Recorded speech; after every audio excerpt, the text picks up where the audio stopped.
Orgasms are amazing, and we definitely enjoy having orgasms during sex.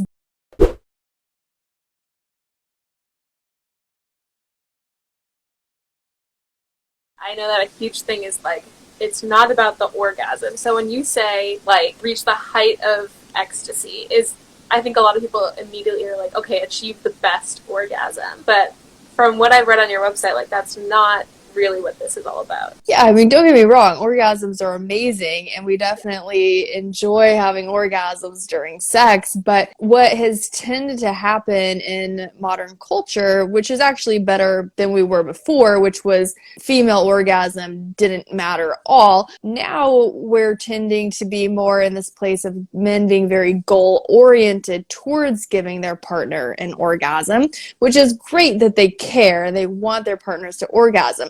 But when we're very goal oriented during sex, it becomes very performance based. It can become even almost egotistical and like, how am I doing, that kind of thing, rather than just really being present in the moment, focusing on the connection, focusing on the energy that's moving, the pleasure that's moving. And yes, orgasms are a part of that, an amazing, incredible part of it that we absolutely want to have, but there's so much more. I love it. So you kind of touched a little bit on my next question, which is we have heard so often in our culture, in our society today, the phrase toxic masculinity. I feel like we use it quite often. But I don't personally notice the term healthy masculinity really being used or carried with the same cultural norm that toxic masculinity does, which is kind of sad. So I'd love for you to share, what does healthy masculinity look like for you, and like how does that relate to the work that you're doing? Yeah, so unfortunately, I think in society we tend to focus on the negatives more than the positives.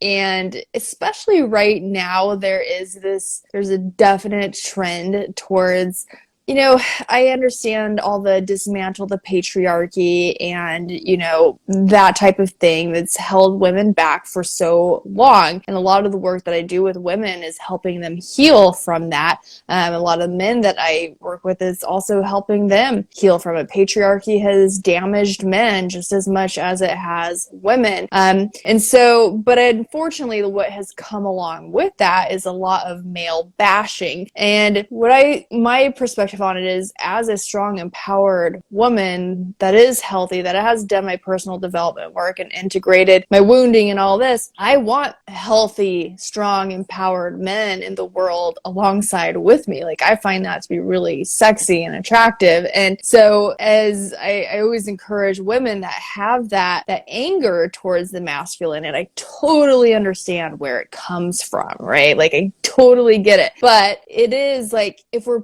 putting men down, if we're bashing them, if we're always hating on men, how are we going to get them to rise up? Like, that it's not going to get us what we actually want, And so I really encourage women to see, like, how can we do our own healing work, and how can we encourage men to heal as well, so we can all come together.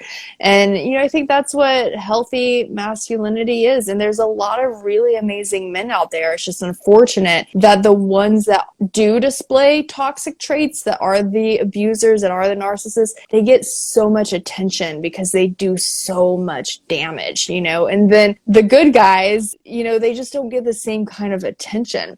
But there are a lot of really amazing ones out there, and I'm fortunate to be able to work with them. Yeah, so it kind of sounds like you're saying like the healthy masculinity comes with healing and with mutual healing.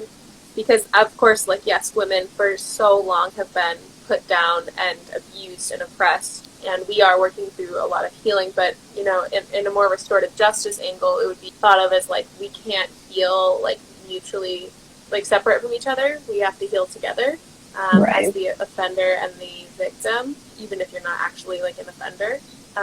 But, I love that you're mentioning healing work, because my next question was actually, like, how do we support men who are trying to regain a healthy relationship with their masculinity?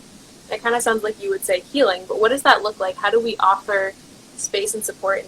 Yeah, so men definitely need space to do this kind of work. It seems like, in society, there are a lot more places for women to do this type of work. And so I love offering a space for men that, that like they're dudes, like they're not often woo woo land or, anything like that. Like the guys I work with are typically like what most people would just consider like all American guys, that they're just like one guy I work with, he's a farmer. I worked with guys that are like tattoo artists, like, just they're not like off in spiritual land running off to Bali with their long hair and their flowy pants, like that's kind of the stereotype we've had in the past of like the men that practice tantra or do any type of work around spirituality, like those, and like that's great that those guys are doing it, but like a huge majority of the male population is excluded from that.